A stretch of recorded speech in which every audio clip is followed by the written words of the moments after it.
All right, y'all. Welcome to another episode of The Circle in the Woods, episode 5, man. Here, Cinco. yes, sir. Yes, again. I'm JJ here with me. I'm Shawn. Man, keep showing support, man, on all of our platforms, man. We on YouTube, Facebook, Instagram, TikTok, and X, man. So please keep subscribing, liking, commenting, sharing, all that stuff, man. We appreciate all the support, man. So, Most definitely, most man, definitely. let's get it popping with today's episode, What we man. talking about? What we Man. starting off with? Starting off with our sports segment, man, we're going to go with the college football investigation. Not football, basketball indictment right now with the gambling, college gambling. You can't. Man, we got 25 people plus 25. I don't know how much. It's over 25, I know for sure. That's indicted. What they say, Antonio, I don't know if y'all remember Antonio Blakeney used to play for LSU, used to play in the NBA for a little bit, man. And used to have some of them hoop mixtapes and everything, bro. And I think he was he ain't the ringleader, but he and others kind of got college students involved in it. I think up to like $10,000 to $30,000 each for these small D1 schools, man. And basically they was gambling. They was fixing games, man. With it was a whole little circle. Like you said, it's 25 plus. So there's a lot of people involved. So. Man, it's these small schools, man. You got like Nicholas State, Tulane, man, Kennesaw State, New Orleans, Alabama State, Eastern Michigan, Buffalo. It's all type of schools, y'all. So it's a lot going on. I mean, it's the little schools, but you got, so you got to kind of expect that with the, they're not getting the big NIL money. So, yeah. I mean, I don't know. It's can't shake the way you make money, but like I said, God always gonna give you a chance to fuck it up. Like, you know what I'm saying? Like, that's definitely a way to do it. You were saying though, like since it's the little schools like that, niggas might get cut tomorrow. Like they trying to feed their family. So yeah, they said Antonio Blakeney is kind of the one that started. He started like recruiting everybody. It's fucked up though. But I mean, you over in China, somebody say, "I'll give you 200,000." You know what I'm saying? You just make sure. That's a decision to make. That's you go home and think about that shit. You know. And then you already had the NBA kind of like shut the doors on you. Yeah. And it's like, dang, I don't need some of that money. I would like to have right. 200,000. Like they ain't never hurt nobody. I guess in this case, like, but like. Yeah, no, facts though. And they smart though, taking advantage of those smaller schools because I feel bad because like you kind of had to expect this with making the sports gambling illegal and stuff everywhere with the NCAA kind of allowing that, and you kind of invite that in your game.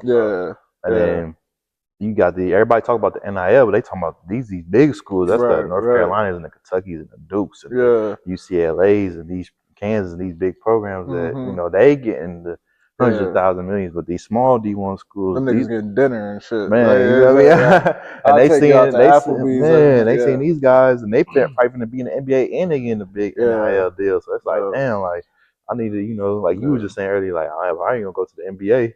I'm just leaving this motherfucker with a degree. I don't know if I'm gonna play pro anywhere else or whatever. So I'm going back home tomorrow, man. So you give me 20,000-30,000 right now. Shit, that's doing something for me. Right. So, yeah. I guess it is what it is. They caught him though, so it ain't what they thought it would be. Yeah. You think it's gonna go into the big programs that we talked about? It's already in the big programs. I said them type of guys making good money though, bro. I was like, these are just the motherfuckers they caught. Yeah. Like these, like I'm.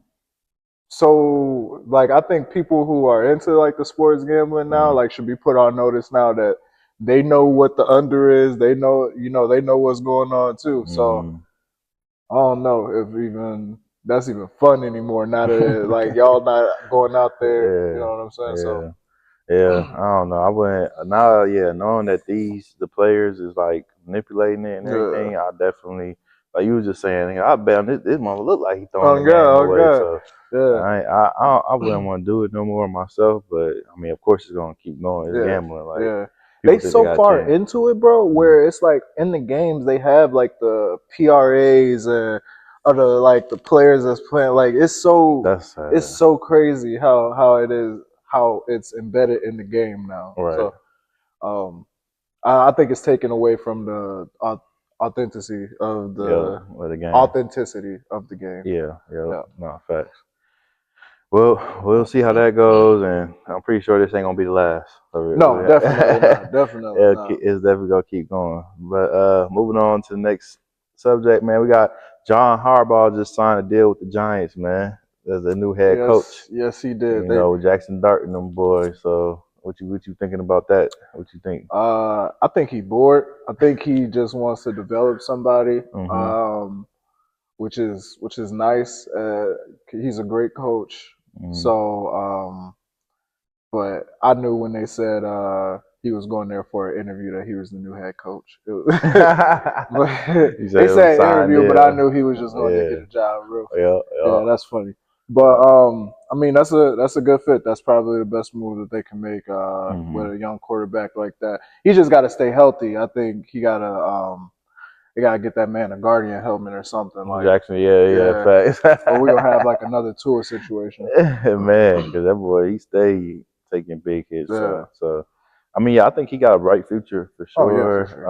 John Harbaugh, I'm pretty sure he's gonna get the right staff in there, make sure he's developed right. I mean, he seen what he did with Lamar Jackson. I mean, Lamar Jackson is greatly talented, so that kind of helps a lot too. So hopefully he can bring the right coaches to kind of get Jackson Dart and their offense going, and they kind of got a little bit of defensive front. So hopefully they can just, John Harbaugh go in there and do his thing. I don't know if Giants gonna give him time to do his thing. They gave Dable all them damn years, so hopefully they give him some time to, and they pay him, a good amount. He might have 2 years at best. Dang, 2 years at best. I don't know. You got a Super Bowl winning coach in there, man. I feel like you gotta give him a little opportunity, man. Do his thing. 2 years, bro. Do you guys? The league moves so fast, bro. If you don't show, give them a winning record, they forget about you. And you see where Pete Carroll. I don't know if he's gonna find another job. Oh, bro, they ain't play with that. They say, hey, bro, you up out of there, bro. We good. Stefanski. He just got hired by Atlanta. Yeah. I don't know about that one. You don't? I mean, he probably still a good coach. Probably still a good coach, maybe, but we'll see. I mean, he probably gonna get more leash than Raheem Morris. I mean, maybe, I don't know. I think they took all the heat off of him when being traded from. I mean, not traded, but moving from. It was the Browns, right? Yeah. So, moving from them, all that Shador, spotlight and stuff like that, it takes the heat off of him a little bit. Yeah, where he can actually coach. Yeah, he can coach a good team. And I mean, he's shown that he can coach in the past. So he's 2-time coach of the year. So I ain't going. And Atlanta not bad. No, they're not bad at all. No. Like they got some pieces there that can put points on the board. So. Yeah, facts. Episode 5, part 2. He ain't had no storage on his phone. Recording again. Let's get it. What we got next, man? All right, man. Moving on, man. We got Ja Morant trade possibilities. That's a funny situation. Yeah, that's a funny situation. Very funny situation. I think you got to get up out of Memphis for sure. How you feeling? Yeah, I mean, at this point, what they say, where it's smoke, it's fire. Yeah. Definitely. So, I think it's clear that I don't think he want to be there. I don't think they too fond of him being there either. So, I think it's just time to move on, man. I think they try to do what they can. It's not like they got a championship, squad over there or anything like that.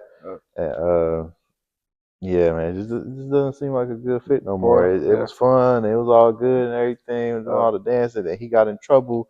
I think ever since he kind of got in trouble and the suspensions and everything. It's kind of been going down. Yeah. And just having his off-the-court issues and stuff like that. It's just been an unhealthy relationship. And it's been a lot. Yeah. How they portraying them like on social media don't help either. Because it's like now you thinking about like locker rooms and it's like I don't want that type of person in the locker room. Like he can't go. I don't think he can go to a team where he's gonna be the second. You know what I mean? I think he has to be that guy. I don't think he can like go on a team and be second to like Devin Book or like go to the Suns or something like that. Mm, I think a good spot for him will probably be somewhere in like Atlanta or something, yeah. around those young guys, and then you got Porzingis in the middle. But Yep. I think he has to kind of push a better narrative of himself out there and not like fall for the bait a lot and be on camera, cussing out teammates and shit like that. Oh, And then I don't think we've really gotten a full Ja Morant season. You know yeah, what I mean? I yeah, think he hasn't started. He's so young, and I don't feel like he's started his career yet. yeah. Like we haven't got the best of him, Yeah, so it's like we still ain't seen his full potential, like yeah, what he can be. Like we've seen what we've gotten already, and it yeah. looks pretty It looked goddamn good. good. But Yeah, we ain't got, like you said, just being healthy and suspensions, yeah, everything all together, and just like, and then now it just seems like it's not a good mental space for him in yeah, Memphis. Like he's just not going well. So I think him getting a fresh start in a different city, and I mean, I don't know Atlanta. I mean, Atlanta's a good fit. I hmm don't know if that market, like like how yeah, Memphis is a small market. I wonder yeah. will he do better than that, or did he maybe with the big market kind of do Right. well for him, like Atlanta and stuff like Yeah, that. So like Miami or something like that. yeah, Mm. Miami. I mean, I would say Miami would be a good fit, but then they would have to give up, like I think you said before, Tyler Hero. Yeah, They would have to give up Tyler Hero, and I don't think they're willing to do I that. would do that. I would I do mean, that. I would do I that, would give but up. will Pat Riley do that? Right, Is right, right. Because and he not then, gonna take all that. no, Like he not gonna. no, it's gonna Yeah, be he drill gonna have to sergeant. Miami culture. We doing him and Eric for Spoelstra sure, are not for gonna be. sure. We're not doing all that. We Yeah, ain't dealing with all that. This ain't gonna happen. We gonna do it this way, and it's gonna be like yeah, this. yeah. And Or then you I gonna don't get know up how out of he's here. gonna do with someone. Yeah, like that. So I don't know. We're gonna have to see. Hopefully, I hope good things for him. He's exciting to watch and fun to watch. So Yeah. I'm hoping like we get the best of Ja.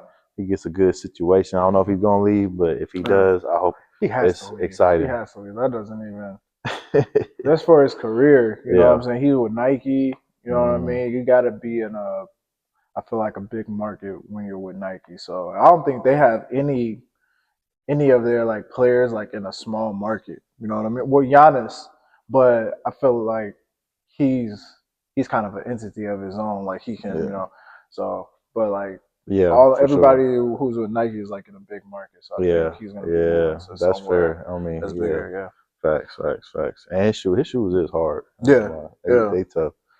All right, man. Well, we're going to end that with the sports segment today, man. And moving on yeah. to our circle talk segment, and we're hmm just gonna move away from sports and have a little fun with it, man. What we So, got? What we got? starting off, man, we're gonna talk about the difficulties of being a father, Oh shit! man. This one gonna be fun. Let me try Yeah. not to get in trouble with this one. uh, Try not to, I but don't know. It's fun. mm, It's it's definitely difficult. But going day by day, as long as you're trying to figure it out. Because to me, bro, all this shit is on the fly. Don't nobody got the answers. You know what I'm yeah, saying? Like, ain't no book got all the right answers in right, there, bro. right. Because everybody different, and then you got different kids Yeah, too. So it's like. yeah, Everything ain't always the same. You can yeah. try and be like, but everybody ain't gonna take everything the same Right, either. So right. yeah. Like me personally, like I feel like I'm a little bit more like drill sergeant with my son than Mm, I am with my daughters. And yeah. I don't at some point, like I don't know if that's like a bad thing, but I just know like in a world where, you know, you go out there, they gonna eat you up, you know what I'm saying? They're gonna try to take advantage of you and you don't know how much time you got. So Hmm. it's a situation where I want them to be prepared for a time where, me and mom not here, you know what I mean? Yeah. So I mean, I can't be with them right, 24/7. right, Yeah. right. Facts. Even though they're young now, and that's what I be thinking about. Like after I say something, be Mm. like, damn, is he too young for that? Like, is he gonna get like he not gonna Yeah. you know what I'm saying? Like, but I'm trying to be as real as possible because Yeah. like I don't want to sugarcoat Nah. to where you go out there and you being nice to somebody that's trying to take advantage of you. I want you to be able to, Yeah, see it and shit like that. that's why I'm having a hard time trying to figure out like, okay, what should you how real should you keep it with your kids? Yeah, yeah, Because some stuff could be too much for them, but then at the same time, it's like I don't want you to go out in this world like green. yeah, It's yeah, yeah, like it's good out in this world, but yeah, it's like yin and yang. Like it's yeah, two different spectrums of the world. yeah. So it's a lot of evil and bad out here too. And you need Mm-hmm. to know how to navigate and read motherfuckers. Yeah, and you know how to navigate and read it all. Yeah. So it's they like, don't come from like where we come from, where we have to like, where we had to like learn how to read people. You know what I'm saying? from Like, being out in the world. yeah, you know, we was on like the city buses and shit. Like we had to at a young age. You know what I'm saying? So, like we had to learn like, okay, this is this type of person, this type of person. You know, they necessarily don't have to go through all that stuff. So how do you teach them?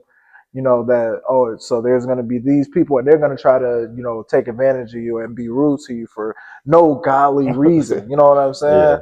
And you have to turn the other cheek, or you know what I mean? You gotta navigate it. Yeah. You gotta figure out what's the best option.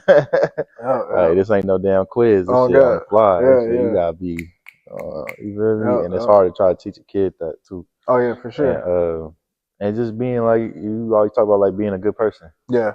Too in this world, and kind of having like that, trying to have a balance and trying to guide a kid. Like, even though you had your parents around, both parents, and trying to, you know, kind of take the good and the bad of what they did, what they gave you, and then trying to put that in your kid. Of like, okay, well, of course, try to put the good in them. Yeah. And then knowing everything ain't gonna be perfect, but just try to guide them and show them the right direction, and then doing things, teaching them, and loving on them the right way is the best way possible. Like you said, ain't no book to this, so you gonna mess up. Yeah, for sure. You don't. No parent wants to mess up. Yeah. But you know, we all ain't perfect. So it's about rebounding and kind of making it right and understanding that, you know, there's motherfuckers out there that don't understand. Like, I'm fucking this child up. You know what I'm saying? like, you know what I'm saying? Like, like what I'm doing. You know what I mean? Like, it's definitely an unfortunate thing. You know what I'm saying? Like, because it's a generational thing, and you got to be able to see it and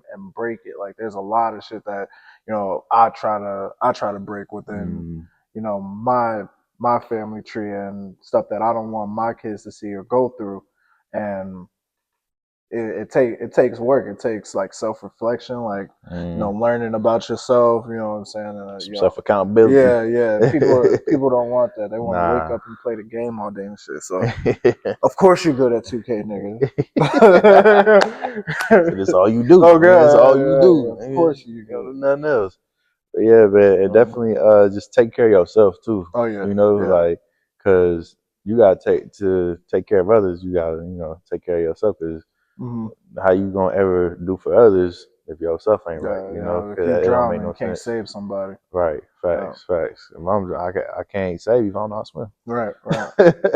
I can't teach you how to swim if I don't know how to swim. So it's like, you know, you gotta definitely make sure you handle things with yourself before even having kids. Yeah. Working on yourself, and even, you know, as you're being a present father, you gotta definitely make sure that you as well take care of yourself. But we can always, I think we can be so quick to make sure everybody else kind of good, and like we, you know, like we always got to keep things leveled and keep you know, strong head and emotions straight and mental straight and everything. You know, just to make sure everybody else good. Like, okay, this shit can't fall apart. Which it can't fall apart. Yeah.